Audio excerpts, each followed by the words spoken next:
बच्चों, दोस्त की पोशाक पाठ के पार्ट 2 यानी इसकी हम हल करेंगे। इस वीडियो में हम फिर से शुरुआत करते हैं। तो इसमें सबसे पहली एक्सरसाइज है तुम्हारे सवाल। कहानी के बारे में कोई 5 प्रश्न बनाकर नीचे दी गई जगह में लिखो। कॉपी में उनके उत्तर लिखो। तो आप पूरा पाठ पढ़ चुके हैं, आपको 5 प्रश्न बनाने हैं और कॉपी में भी लिखने हैं। इसके बाद अगली अभ्यास, तुम्हारी बात। नसीरुद्दीन और जमाल साहब बन ठनकर घूमने के लिए निकले।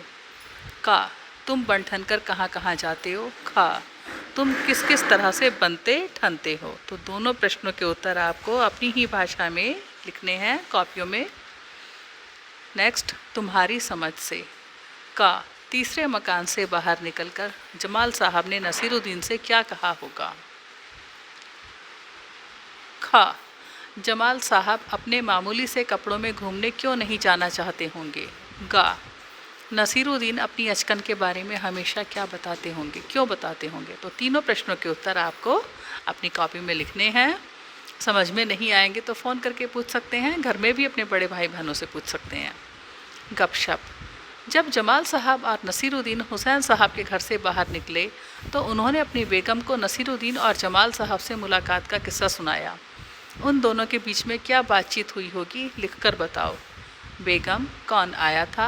हुसैन साहब, नसीरुद्दीन अपने दोस्त के साथ आया था। बेगम, तो जो भी बेगम ने कहा है आपको खुद सोचना है और लिखना है। थोड़े से 2-3 वाक्य आपको इस बातचीत के आगे बढ़ाने हैं, अपनी कॉपी में लिखने हैं। अगली एक्सरसाइज, घूमना फिरना। नसीरुद्दीन ने कहा, चलो दोस्त मोहल्ले में घूम आए। जब नसीरुद्दीन अपने दोस्त से मिले वे उसे अपना मोहल्ला दिखाने ले गए। जब तुम अपने दोस्तों से मिलते हो तब क्या क्या करते हो। तो आपको बताना है आप क्या क्या करते हैं, अपनी कॉपी में लिखना है। नेक्स्ट, करके दिखाओ। नीचे कुछ वाक्य लिखे हैं, तुम्हें इनका अभिनय करना है। तुम चाहो तो कहानी में देख सकते हो कि इन कामों का जिक्र कहाँ आया है। बन ठनकर घूमने के लिए निकलना, घड़ों पानी पड़ना, मुंह बनाकर शिकायत करना, गर्मजोशी से स्वागत करना, नाराज़ होना, देखते ही रह जाना। तो इन सभी वाक्यों को आपको समझना है और इनकी आपको एक्टिंग करनी है, अभिनय करना है। नेक्स्ट, घड़ों पानी पड़ना। नसीरुद्दीन की बात सुनकर जमाल साहब पर तो मानो घड़ों पानी पड़ गया। घड़ों पानी पड़ना एक मुहावरा है, इसका क्या मतलब हो सकता है, पता लगाओ। तुम इसका मतलब पता करने के लिए अपने साथियों या बड़ों से बातचीत कर सकते हो या शब्दकोश देख सकते हो। खा, इस मुहावरे को सुनकर मन में एक चित्र सा बनता है। तुम भी किन्हीं 2 मुहावरों के बारे में चित्र बनाओ। कुछ मुहावरे हम दे देते हैं, तुम चाहो तो इनमें से कोई पसंद कर सकते हो। सिर मुंडाते ही ओले पड़ना, ऊँट के मुंह में जीरा, दिया तले अंधेरा, ईद का चांद।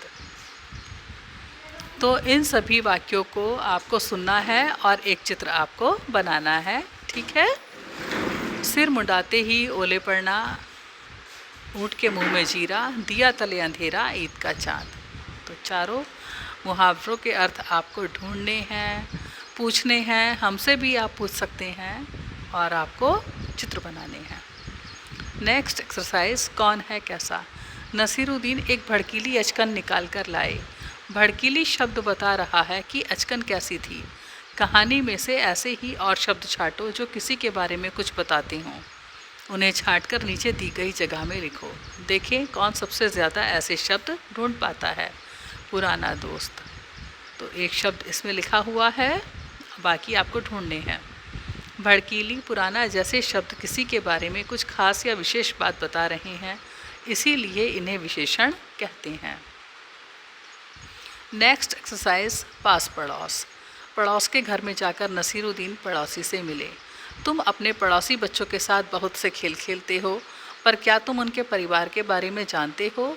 चलो दोस्तों के बारे में और जानकारी इकट्ठी करते हैं। यदि तुम चाहो तो उनसे ये बातें पूछ सकते हो। घर में कुल कितने लोग हैं, उनके नाम क्या हैं, उनकी आयु क्या है, वे क्या काम करते हैं। इस सूची में तुम अपने मन से बहुत से सवाल जोड़ सकते हो।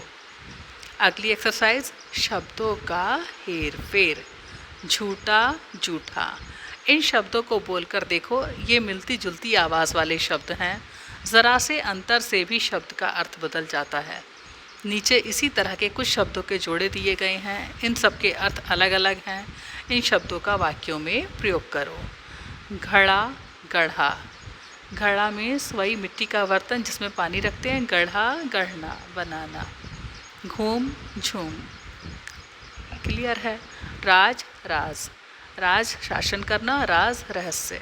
Fun, fun. फन हुनर या कौशल, फन सांप का फन। सजा, सजा। सजा सजाना, सजा दंड। खोल, खौल। खोल मीन्स खोलना, दरवाज़ा खोलो, ठीक है। खौलना जैसे दूध खौल रहा है। तो ठीक है, सबको शब्दों के अर्थ क्लियर हैं, स्पष्ट हैं। आप अपनी कॉपी में इन सभी को लिखेंगे, इनके अर्थ आप लिखेंगे और वाक्यों में प्रयोग भी करेंगे। ठीक है बच्चों, पार्ट 2 की एक्सरसाइज को सॉल्व कर दिया गया है। आपको बस वर्क अपनी कॉपी में करना है। ओके।